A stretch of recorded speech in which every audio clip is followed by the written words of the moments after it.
It was 11 minutes past 3 in the morning when Earl Tomlin decided he was finished for the night.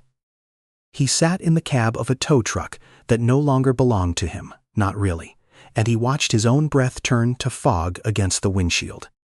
The heater had given out around midnight, the way it always did when the cold came down off the Blue Ridge and settled into the valley like water filling a bowl. Earl was 58 years old. He had pulling cores off the side of mountain highways outside Asheville, North Carolina for 31 of those years.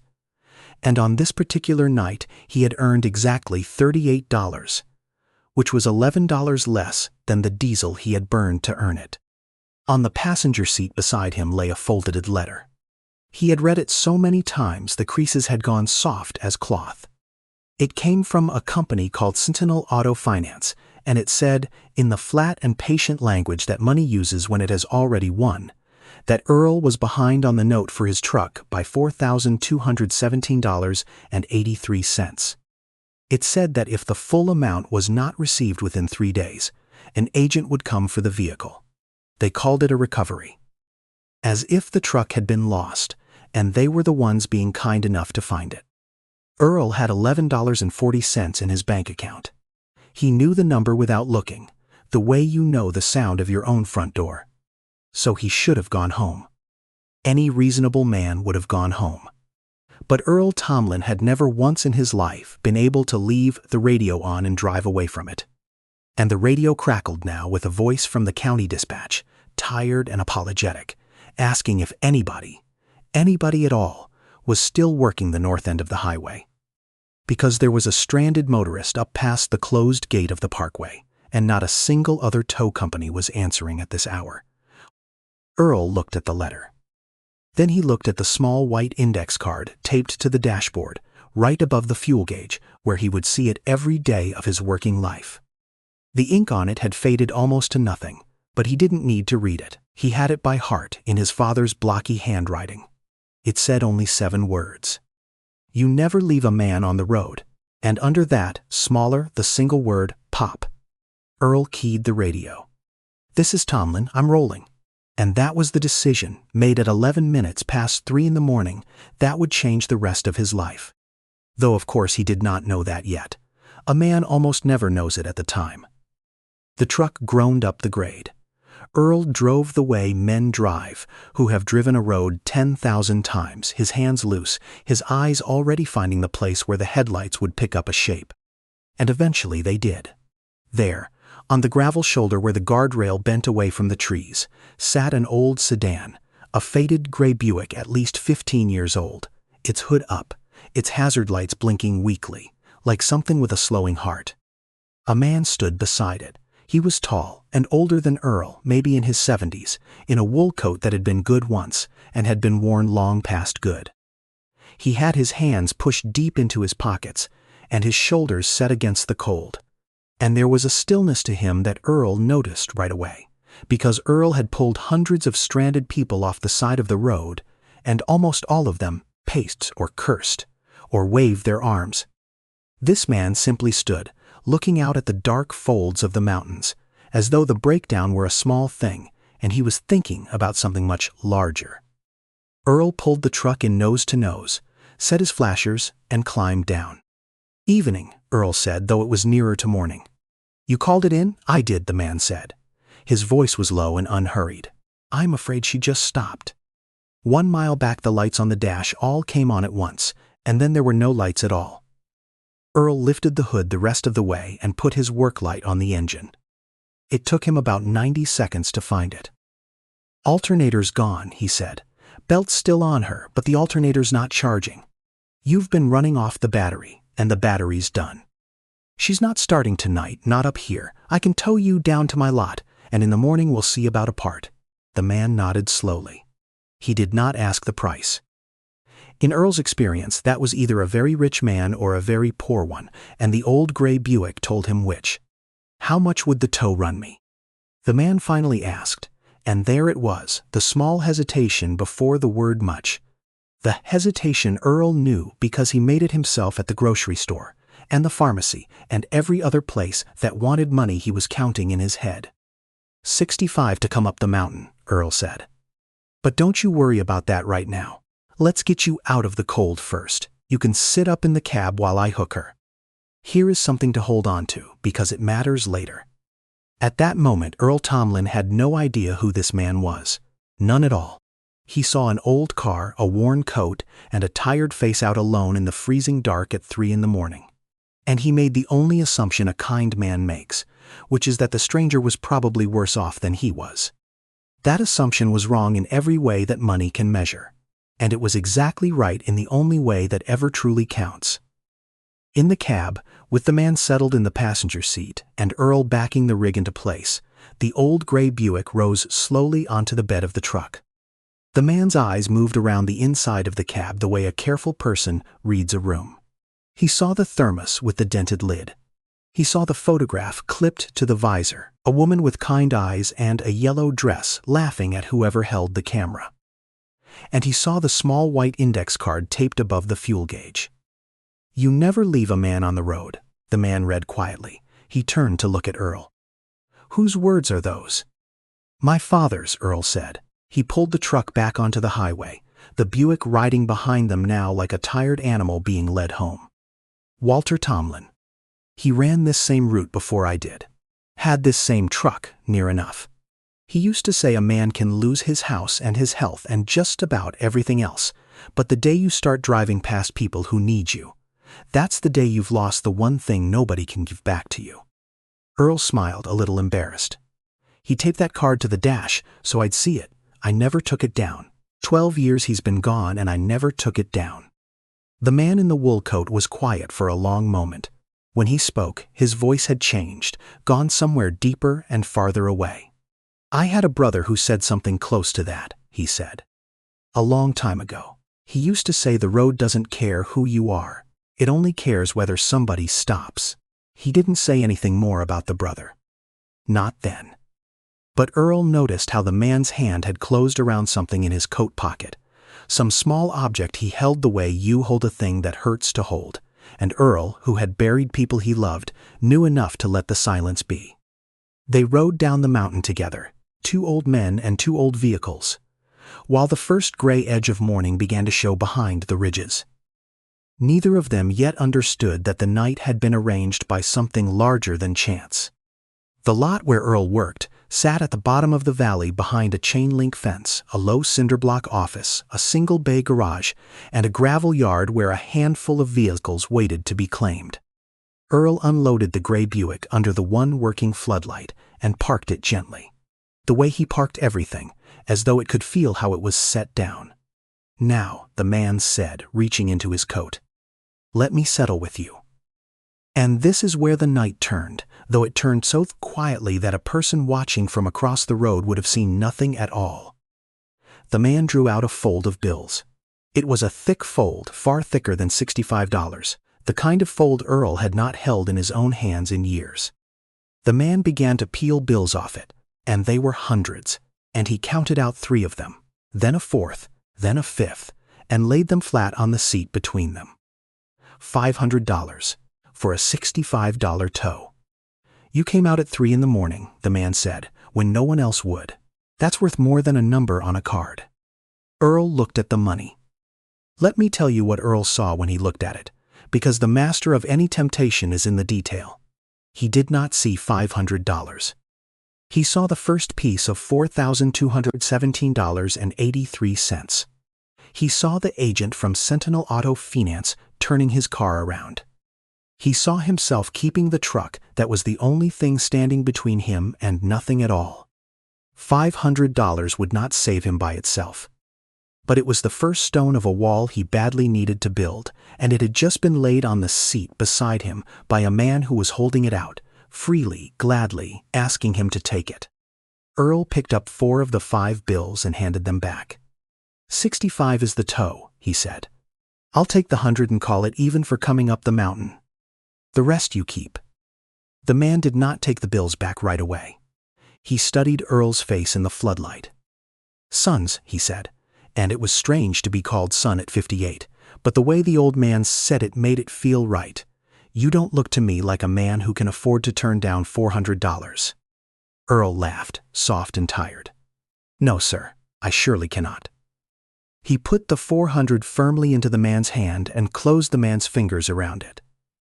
But you don't look to me like a man who was out driving a 15-year-old Buick at 3 in the morning because he had money to spare. Where were you headed up there anyway on a night like this? The old man was quiet again. Then he said simply, to a cemetery. I go on this date every year.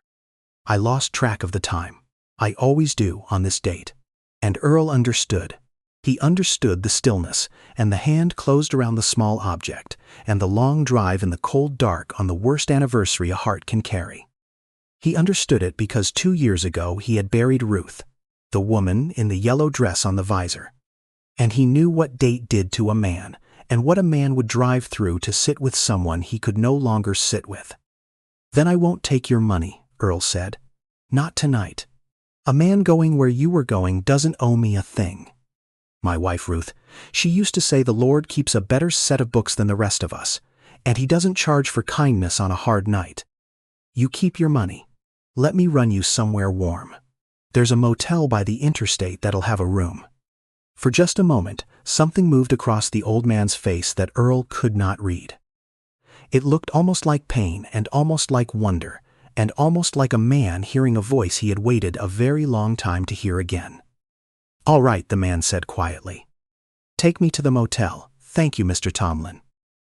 Earl drove him the 4 miles to the motel by the interstate, and the man got out, and he stood for a second at the door of the cab and looked back in at the photograph on the visor and the card above the fuel gauge. Your father, he said, would be a proud man tonight. And then he closed the door and walked into the yellow light of the motel office. An old man in a worn coat, and Earl drove away into the last hour of the dark with $100 he had refused, $11.40 in the bank, and 3 days left before they came for his truck. He did not feel like a fool. That is the thing people never understand about men like Earl. He felt, if anything, lighter than he had felt in weeks. Because there is a kind of poverty that money cannot reach, and there is a kind of wealth that has nothing to do with money. And Earl had spent his whole life quietly choosing the second over the first, and his father had been right. It was the one thing nobody could repossess. He was almost home when he saw it. There on the passenger seat where the old man had been sitting lay a flat leather folio. Dark brown, soft with age, the kind of thing a person carries important papers in. The man must have set it down when he reached for his money, and forgotten it in the cold and the tiredness. Earl pulled over under a streetlight and picked it up, meaning only to find a name, an address, a way to return it. It was not full of papers, it was full of money. Earl had never in his life held so much cash at one time. He did not count it then, sitting under the streetlight with his hands gone suddenly clumsy, but he could see that it was thousands, many thousands, neat banded stacks of it. Far more than the note on his truck, far more than the debt, far more than everything he owed in the world laid end to end. And tucked into the inside pocket of the folio was a single business card, heavy stock, cream-colored, with a name printed on it in plain dark letters. The name was Denzel Washington. Earl sat very still under the streetlight while the engine ticked and the heater that did not work blew cold air against his shins. He was a man who had $11.40 to his name, and 3 days to find more than $4,000 or lose the truck. That was the only thing he had left of his father, and the only way he had to earn another dollar in this world. And in his hands he held many times that amount, dropped by a stranger, with no one watching, on an empty road at the dead end of a freezing night. Hold that picture in your mind.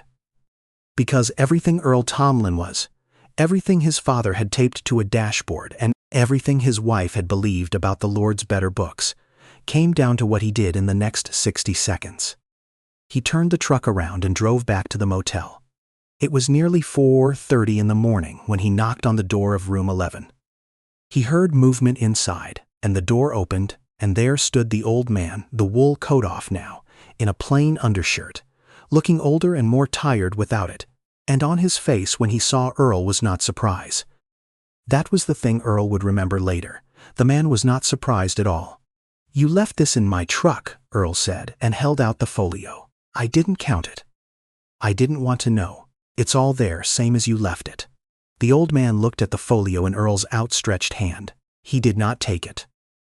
Instead, he looked at Earl for a long, long moment, and his eyes, in the cheap light of the motel doorway, filled slowly with tears, the way an old well fills, from somewhere deep and unhurried. "Mr. Tomlin," he said, "do you know how much money is in that folio?" "No, sir," Earl said, "and I'd just as soon not. It isn't mine. There is a little over $31,000 in there," the old man said. "I want you to understand what I'm asking you. You knew it was a great deal of money. You knew no one had seen you. You knew, I think, exactly what you owe on that truck of yours, down to the last cent.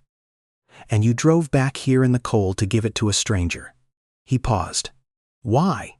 Earl stood in the doorway and thought about how to say it. Finally, he just said the truest thing he knew. "Because my father taped a card to the dash when I was a boy," he said. "And because Ruth believed the books get settled somewhere better than here. And because, sir, if I kept your money to save my truck, I'd have the truck and nothing worth driving it for. That's the math my pop taught me. It's the only math I ever got good at." And the old man in the doorway lowered his head and wept openly, an old man weeping at 4:30 in the morning over a leather folio held out by a man who had nothing. And Earl, who did not understand any of it yet, stepped forward and put a hand on the old man's shoulder the way you do for the grieving, and said, "It's all right. It's all right now. You hold on to your money and get some sleep. Things always look better past sunup." What Earl did not know, what he could not possibly have known, was that the old man weeping in the doorway was one of the wealthiest men in that part of the country, and that the $31,000 in the folio was, to him, very nearly nothing at all. Pocket money, a rounding error on a single afternoon. And that the test Earl had just passed without ever knowing it was a test the old man had been quietly setting for strangers, in one form or another, for almost 40 years, searching the dark roads of his grief for one particular thing he had lost, and never once until tonight had found. Earl drove home as the sun came up. He fell asleep in his clothes, and while he slept, the old man in room 11 sat on the edge of the bed with the folio in his lap and the small object from his coat pocket held in his open palm, and that object was a brass tag, the kind that hangs from a toe chain, worn smooth by years of handling, and stamped into it was a single name: Thomas Washington. The old man's name was Denzel Washington, and Thomas Washington had been his older brother. Now you should know about Thomas because Earl did not, and because the whole shape of what was coming was carved out of him. Denzel and Thomas Washington had grown up with nothing, in a house that was warm with love and short on everything else, and when their parents died within a single hard year, Thomas was 19 and Denzel was 12, and Thomas did the only thing he knew to do, which was go to work and raise his little brother himself. And the work Thomas found was driving a tow truck. He worked the night roads for a wrecker company, pulling strangers out of ditches and off of shoulders in every kind of weather, and he came home each dawn smelling of diesel and rain, and he put his little brother through school on it, every single year, never once letting Denzel see how tired he was. Thomas Washington used to say a thing to his little brother, over and over, on those gray mornings. He used to say, "The road doesn't care who you are. It only cares whether somebody stops." And he lived it. He never drove past a stranded soul in his life, paying customer or not. And on the nights money was short, he took payment in eggs, in firewood, in nothing at all. And he never complained, because he believed, the way only a poor man who is rich in the right things can believe, that this was simply what a person was for. Denzel grew up. He was brilliant with numbers, and he was hungry, and he built something. He started a small fleet of his own trucks and grew it into a regional roadside and logistics company, and then he sold it and invested wisely. And the money did what money does when you are smart and patient and a little bit lucky. And by the time he was 60, he was worth, on paper, something close to $400 million. He worked now from a corner office on a floor where the elevator would not move without a key, and he wore a Patek Philippe on his wrist, the way other men wear a habit, not the way a man wears a statement, and he had long since stopped looking at the figure before he signed a check. In the garage of his home there sat a Rolls-Royce Phantom that arrived without a sound on the rare occasions it moved at all, which was almost never. Because the only car Denzel Washington ever truly drove was the faded gray Buick, 15 years old, and falling apart, that had belonged to his brother Thomas, and that Denzel could not himself to sell, or repair, or let go of, and that he took out only once a year, on one cold anniversary, to drive the dark roads alone. But that is the part of the story that does not matter, and Denzel was the first to say so. Because here is the part that mattered. One night when Denzel was already a wealthy man and Thomas was an old man who still, stubbornly, would not stop driving his truck, Thomas went out on a call on a freezing night much like this one, to help a stranger stranded on a dark mountain road. And somewhere out there in the cold alone, with the lights of the wrecker turning, Thomas Washington's heart gave out. He was found at dawn beside the car he had stopped to help. The stranger he had gone out to save had walked off to find a signal and never came back, never even left a name. And for almost 40 years, Denzel Washington had carried one question that all his money could not answer. On the night his brother died alone on the road, had there been anyone left in the world who still believed what Thomas believed? Or had Thomas been the last of them, a kind of man the world had simply stopped making? Denzel had searched for the answer in 1,000 quiet ways. He gave money away by the millions, to be sure, but money was easy. What he was really doing on every anniversary, driving an old plain car out onto the cold roads at night, was something he could barely admit to himself. He was looking for his brother. He was looking for proof that men like Thomas still existed, and year after year, the roads had been empty of them. Until 11 minutes past 3 in the morning, when a tired man in a dying truck keyed his radio and said, "I'm rolling." Denzel did not sleep that night. In the morning, he did not call Earl. He did something else first. He went looking, the careful man looks, for the truth of who Earl Tomlin really was. He took a taxi to Earl's lot in the afternoon while Earl was out on a call, and he stood at the chain-link fence in his worn coat looking like nobody at all. And he talked to the old man who pumped gas at the station across the road. He learned that Earl had run that lot alone for years. He learned about Ruth and the long illness and the medical bills that Earl was still paying down, a little every month, 2 years after she was gone. He went to the diner where Earl ate his dinner most nights, and the waitress, without knowing why the kind old stranger was asking, told him that Earl Tomlin was about the last honest man in the county, that he had towed her own broken-down car home for free more than once, that everybody knew Earl was behind on his truck and about to lose it, and that the saddest part was Earl would give you the shirt off his back and never once mention he didn't have another one. And then Denzel saw with his own eyes the thing that decided everything.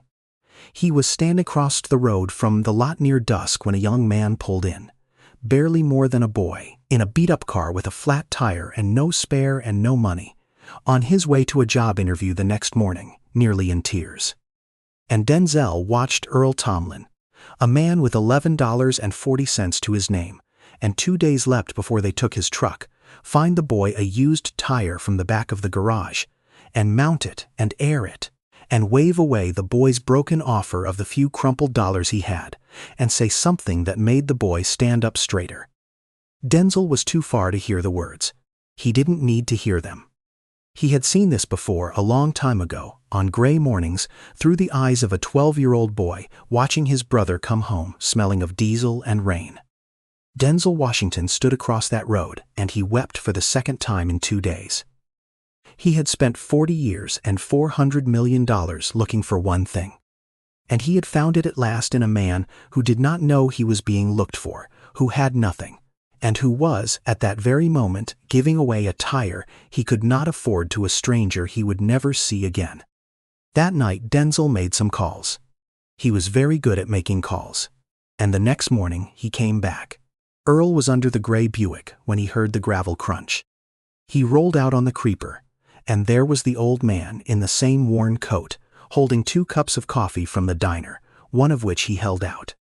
"Morning, Mr. Tomlin," Denzel said. "I brought your alternator, and a few other things. I think we'd better talk." They sat in the cinderblock office on 2 folding chairs, and Denzel Washington told Earl Tomlin everything. He told him about Thomas, and the gray mornings, and the diesel and the rain. He told him about the night his brother's heart gave out alone on a cold road, and the stranger who walked away without a name, and the question that had hollowed out the middle of 40 years of his life. He told Earl what he was worth, and watched Earl's coffee stop halfway to his mouth. And he told Earl what he had been doing, all those anniversaries, driving the dark roads, setting his quiet little tests, looking for one honest man and finding none until 3:11 in the morning 2 nights ago. You handed back $400 you needed more than you needed your next breath, Denzel said. And then you drove back through the cold to return 31,000 more without counting it, because a card on your dashboard and a woman in a yellow dress told you to. Mr. Tomlin, I have given away more money than most men will ever see, and it never once gave me what watching you give away that tire gave me yesterday evening.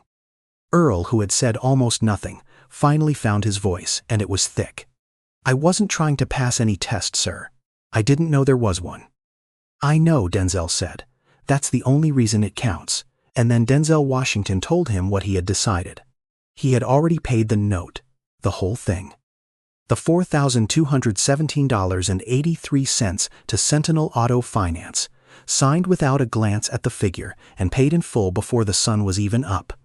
Arranged and finished before Earl had poured his first cup of coffee. The truck was Earl's, free and clear. No agent was coming.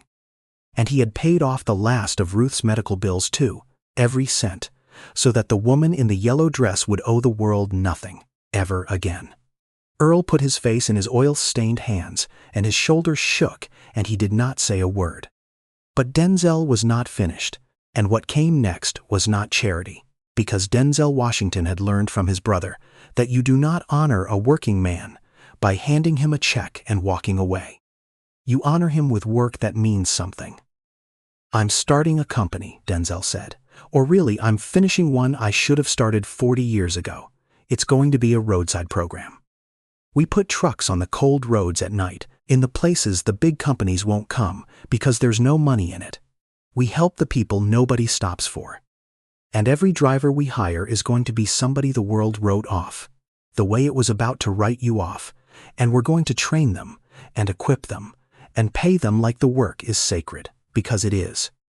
I'm calling it the Thomas Washington Roadside Foundation.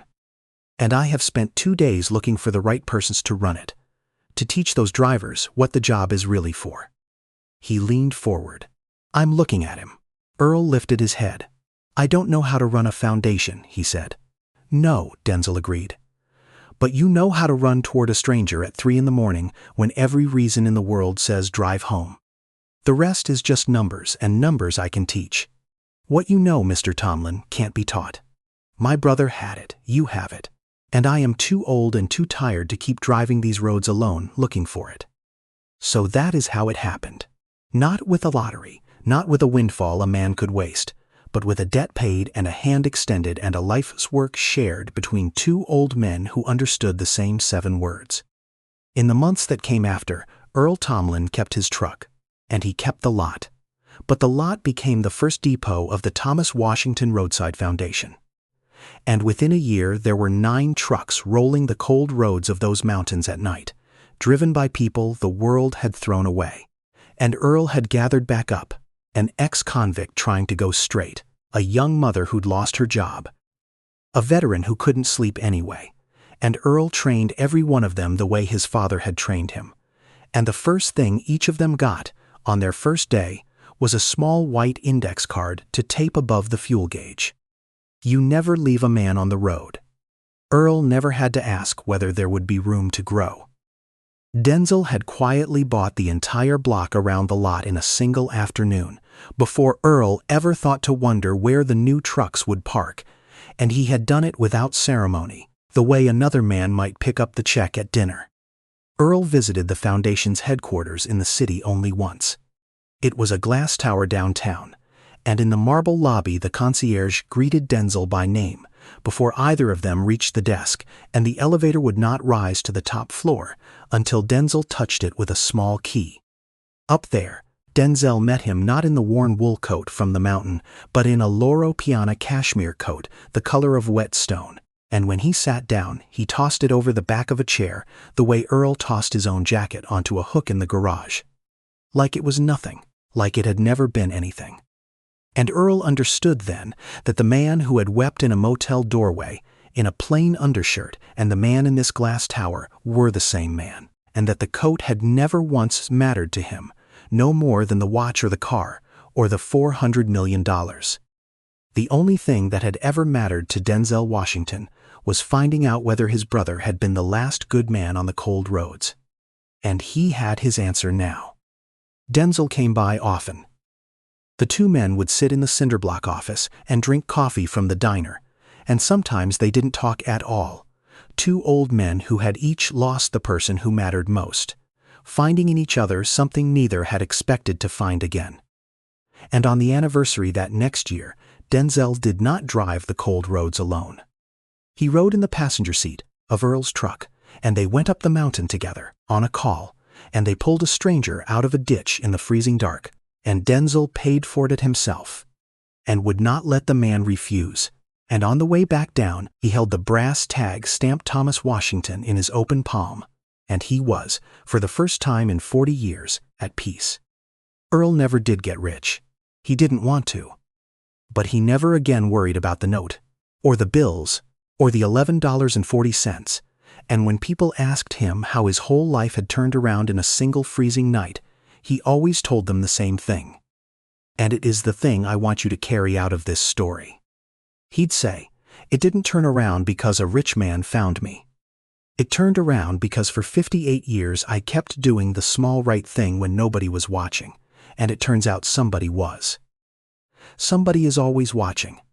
Maybe the Lord, the way Ruth believed.